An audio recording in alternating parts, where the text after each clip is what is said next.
C'est un concept qui consiste à adapter la prévention, la prise en charge, le diagnostic d'un patient, le traitement d'un patient en fonction des paramètres de chaque individu.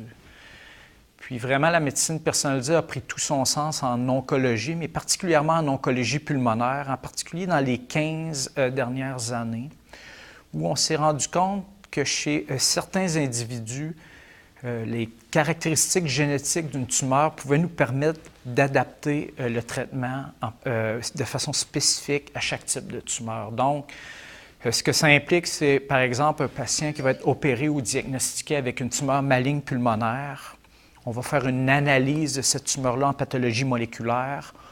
On va essayer d'interroger les gènes de la tumeur, puis dépendamment de la présence de certaines anomalies génétiques, on va être capable d'adapter le traitement, donc de décider de donner une molécule plutôt qu'une autre molécule chez cet individu. Les avantages de cette approche, c'est que les traitements sont beaucoup plus efficaces, mais surtout sont beaucoup moins toxiques.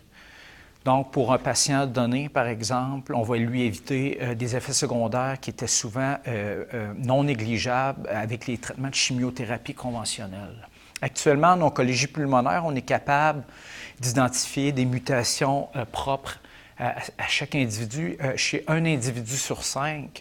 Mais avec les développements qui s'en viennent, on pense que d'ici quelques années, c'est un patient sur 2 qui développe une tumeur maligne pulmonaire chez qui on va être capable d'utiliser une thérapie ciblée, donc une approche personnalisée avec tous les effets, tous les avantages que cela implique.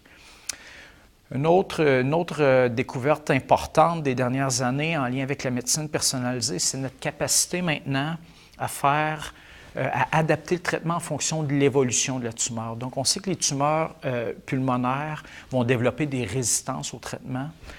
Puis, on est capable, en prenant des prises de sang chez ces patients-là, de détecter les mutations de résistance, donc de décider d'utiliser une nouvelle molécule qui va être beaucoup plus efficace pour contrer la résistance développée par la tumeur. Donc, tous ces concepts-là illustrent très bien la médecine personnalisée en oncologie pulmonaire.